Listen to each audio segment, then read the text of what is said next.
Don't make stuff that people don't want. Make something that people want. 5 things that will help you grow your business into a brand. So number 1 is about building. Hey, welcome everybody. Happy New Year to everyone, and I hope you all had a good time. This year, there's a lot of things that we want to do from our side, and it's been a while that we haven't posted any videos. So this year we are going to start with this video. We are going to talk about 5 important things that you should do if you are going to start your own streetwear brand, or perhaps if you already have your own streetwear brands but you are not able to get your sales, or you're not able to reach to the right audiences, right? So let's get into it. So if you're starting your own streetwear brand, like imagine this, that's your baby. So you want to do everything to grow this baby into a successful business. So a lot of people, when they start their brand, they start with designing first.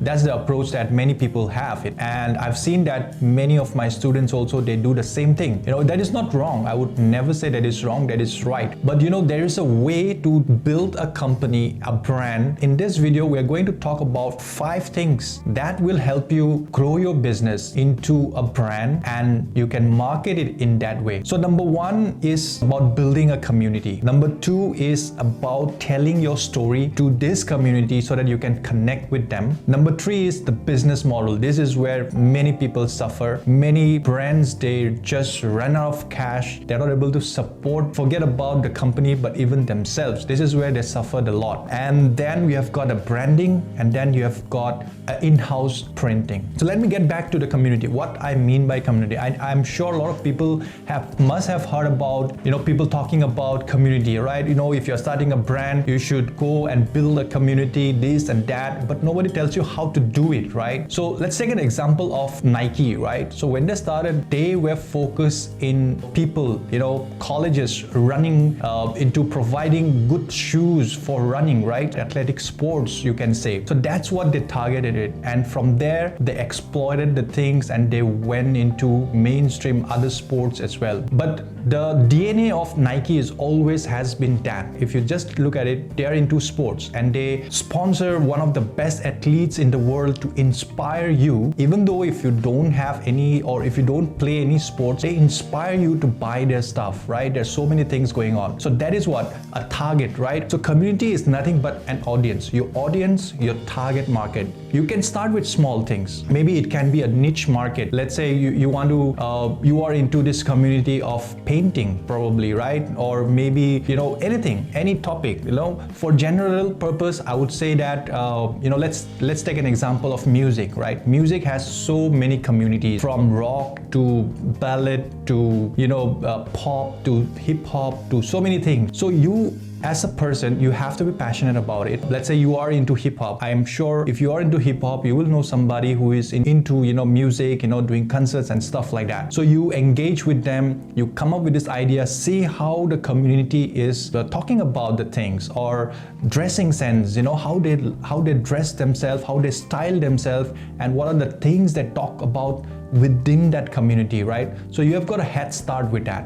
So once you know that this is the community that I'm passionate about, and I want to go and launch my brand in this community, then that's where you had started it. So once you are into the community, you must commit to the community.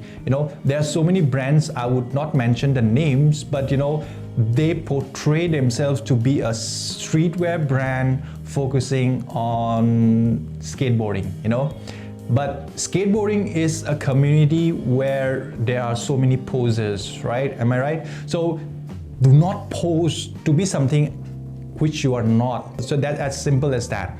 So do not portray yourself which you are not. Even in life, right? We don't want to be someone which we are not really at all. So just like that, your brand should be like that. If you are not a skateboarding, don't portray it. Don't just click videos or campaign with some random skateboarding and claim to be a skateboarding brand or inspired for them. You can be. There's nothing wrong with that.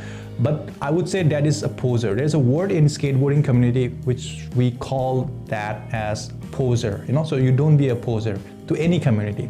So if you're committed to hip hop, go to the people, talk with them, engage with them, probably print some samples of your designs and just show it to them, see what the feedbacks are, right? So that's how you engage with the community. And always try to attend the events, always engage yourself, don't just market it, but also engage with the people.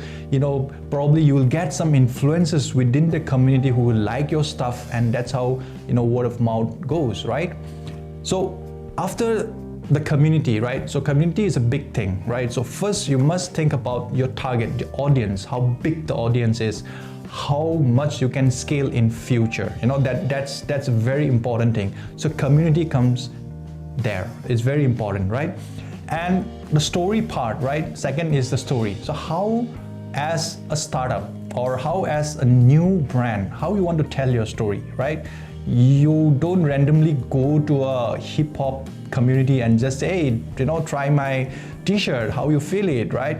You must come up with some stories, right? And nowadays, any brand, it's all about telling your story. How good a story you can tell, if you are able to tell your story in your social campaign, in your interactions with people, that's how the brand will have your followers, right? If you don't have a story, randomly just doing it like that, then not many people will have the interest to know about your brand. Because to be honest, if you scroll through Instagram, there are so many brands that are there doing the same stuff, doing the same things, very similar, but it just comes and goes, right? And I'm sure a lot of the small brands suffers a lot, because when you are a small brand or a small company or just a startup, I would say, you are always constantly fighting with the cash flow.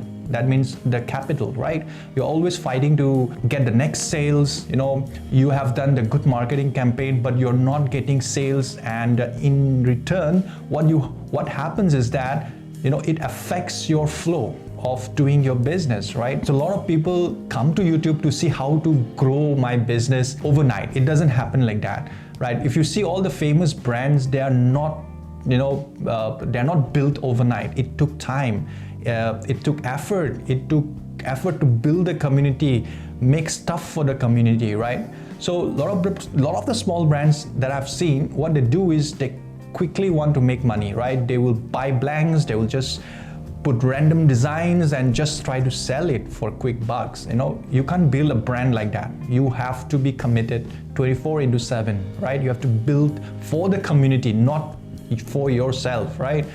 Ultimately, it's not what you're going to buy, it's what the community is going to buy. So if you make stuff that people want, if you make designs that people want in your community, definitely it's going to be a hit. So always try to tell a story to your community so that you have enough group of peoples to support you initially, and then you can bang on your marketing, all this branding and stuff, right? So that is what I'm going to come next, is where a lot of startups do not recognize the importance of business model. When I talk about business model, oh, what is this business model? Oh, it's this and that and that and that, so many things. But to be honest, business model is big. It's the engine of your brand, right? Without a very good solid business plan, probably you will not see the future, right? So in simple terms, because this is a very big topic and I don't want to go too deep inside of it, but just to understand what you can do as a small startup or a small brand as a business model, first of all, you need to recognize that you are doing a D2C. D2C, what I mean by D2C is direct to customer, right? So direct to customer means you are directly selling it to your customers and not to a third party, right? So if you're selling to someone, let's say you have a shop where you do wholesales and you're selling to a third party, then you are a B2B company, right? So your business model will differ a little bit, right? Both you can carry, you can also sell to retailers. So you are a B2B company and also you're selling it to direct to consumers, the end consumers. So you are a D2C company, right? Or a brand. And likewise, in business model, you must figure out to generate revenue. That's the main important part. Just now I mentioned about B2B and D2C. So you can be both, right? When you're beginning, it's very hard to get people to buy your stuff, especially strangers. People, a lot of times we get excited when we launch our designs or our brand, a lot of friends comes and buys from us. So we get hyped up. We think, oh, it's working. but after a couple of months, the sales doesn't come. Your friends stop buying. That's when you realize something is wrong, and maybe I'm not doing right. Maybe my designs are not good or something like that. But you have to look back, right? You have to start with the community, telling your story, planning this business model, right? So try to figure out how you can generate revenue from different sources. Let's say you are trying to sell your merchandise through online, right? So there is one source. You're selling through online. Probably you might want to explore the wholesale market, or the retailers. There is one source of income. Maybe you want to attend the trade shows or any events where you take your stuff and try to sell at those, so there is one source. So when you have multiple source of revenue generations, that's where your sales will come. So this is one part. You can't do one thing at a time. You must do all these things parallelly, like connecting to the community, telling the story, and also doing all these sales and stuff. All this goes parallelly, not one at a time. Another most important thing is about branding. A lot of people start from here when they start as a brand, right? They start from branding. So this is where we get really excited. I really personally like this area, and a lot of people do, especially those who are designers, those who are creative. They will start with funky, try to create the logo first, design this and that, absolutely have no idea about what is, whether the people is going to like that or not. So this is area where many people start with. I'm not saying it is wrong, it is correct, but try to focus on the other three areas where I've mentioned before, right? Start with that, then come with branding. If you know your audience, that means your community, telling them your story, and you have a business plan, you will be definitely able to design your merch according to the needs of your consumer. That is your community. Like I said before, don't make stuff that people don't want. Make something that people want, right? So in your community, if you design something to what they like about, or it is common in that community, they will definitely like it. They will support you, come and support you, right? So branding, you can come up with very unique name. Don't try to name your, stuff too long where people find it very hard to read it or remember it. It should be something short. It should be something easy to remember, but yet, different from others. It's not easy, I would say. It's very hard because nowadays it's very hard to find a domain name, the trademark, everything is taken up. So all the people, even myself, right, when I started my company called Riyum, I have a hard time finding a name. And I want it very short, and I wanted the name to be something people could remember, right? So what I did was I list down around 10 to 20 names, which I felt it was nice, and I searched the domain, the trademark, everything is taken. So I got frustrated. So what I did, my name is Ricky, so R-I, I took the R-I, and my surname is Yumlembam, so I took the Y-U-M. So I combined that two thing, and Riyum was born, right? So from that, what I did, I went into the net and I tried to search the domain. I found it. Trademark is there. Instagram, everything was available. So, I didn't hesitate to not to take that. So everything, sometimes, it happens like that, right? So it's not planned. You plan something, but it doesn't work out like that. So you can definitely go with that. Otherwise, try to give a good name, short, so that people can remember. Number two is in the branding sector, try to see the packaging of all these famous brands, right? Sometimes, I like the Japanese stuff a lot. Japanese are master of packaging, I would say. Even the small little things, it's so attractive that, even though that thing is not useful to you, you tend to buy it, right? So when I was in Singapore, we had this shop called Daiso. It's a $2 shop. Everything you go there inside, you get everything for $2. And whenever I have time, I will go there, explore, and I would end up buying so many things that is not required at all. But the packaging was so nice, and it's just $2. Your eyes get lit up to, go and purchase those. But in real world, I don't need all those things. But the packaging is so good, So always consider about the packaging, don't try to spend so much, but try to see what the famous brands are doing, right? Right now, I'm sure a lot of you are inspired by, I don't want to name all these brands, but I'm sure you are inspired by all these brands, and at some point of time, you want to be like them, right? You want to be like them. You want to be at that position probably in the few years to come or in future, and that's what you need to work out, right? So think about the packaging, think about your branding in your merchandise, right? Try to somehow put your name on any merchandise, in whatever merchandise that you are going to sell, in a unique way. All these things are available in YouTube. You can research those. Where is, let's say it's a personal taste, I would say. So usually now the easiest way to start a brand is just, buy blanks of t-shirts, buy blanks of hoodies, maybe some caps, and you're ready to go, right? But it's not a complete fashion house. A complete fashion house will have a collection from top to bottom, So you'll have top collection, bottom collection, outerwear, innerwear, and blah, blah, blah, blah, right? Even accessories, right? Like shoes to, caps to so many other things. So that's a complete fashion house, right? So things work differently in this area, and things work differently in a small clothing brand, right? So you must keep in mind that, but at least it is always good to know what is going on. So, try to see how the fashion world, or try to see how things are done, in all these big brands. Try to, I will not say copy, but try to get some inspiration from there and try to implement that in your business, right? In the way you do. I think if you focus on all these 5 points: community, storytelling, business model, branding, and one last thing, I have not mentioned it till now, but this is also one of the very important factor if you are starting out, and that is in-house printing. Why I always emphasize, if you are a startup, if you are starting a small brand, right, completely new, or you have already started, you have some followers, you're already doing some good amount of sales, you should always have an in-house printing.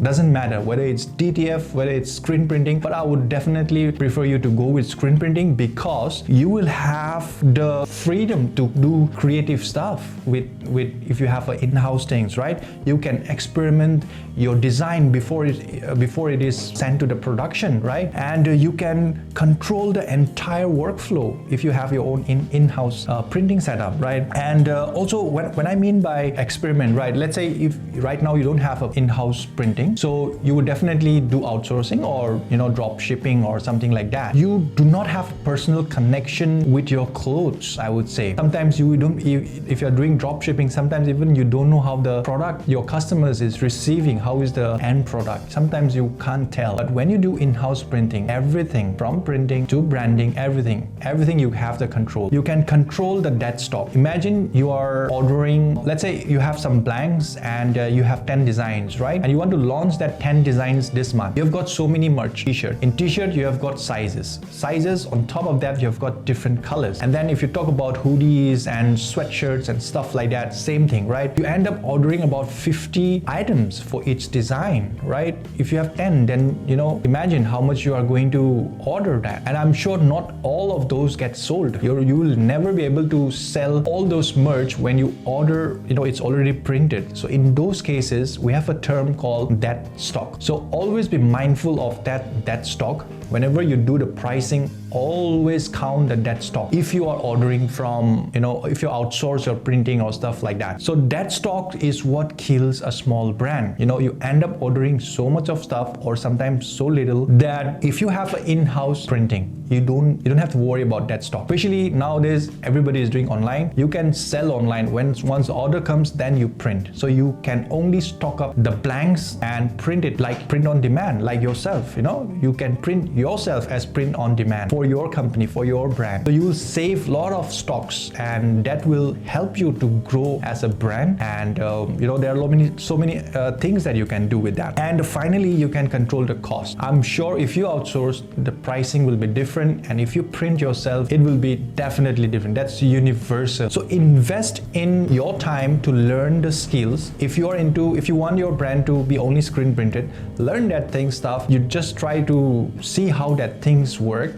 Not necessary to invest in all those expensive equipments. I'm sure if you see in YouTube, there are so many artists doing so many creative things, so many stuff to get inspired. There's so many stuff you can learn. So you can learn all these basic things and stuff like that. But it is important to learn the advanced things, so that later when you're trying to scale your brand, you have the proper equipments, you have the right people to do that. So I think this is the time to invest in skills, right? So this is what I want to emphasize. So community, storytelling, your business model, the plan that you have, branding, and also in-house printing. Focus on these 5 areas and I'm sure your brand will succeed. So I wish you all the best. And this year we've got a lot of stuff coming and this is one of that. This video is one of that, and I hope that we will be able to give some exciting news in coming days. And I know a lot of people from outside of India, they're waiting for the online course. It is coming soon. Please have some patience and we'll announce soon about our course. So this is Ricky and I'm from India. Thank you for watching. See you.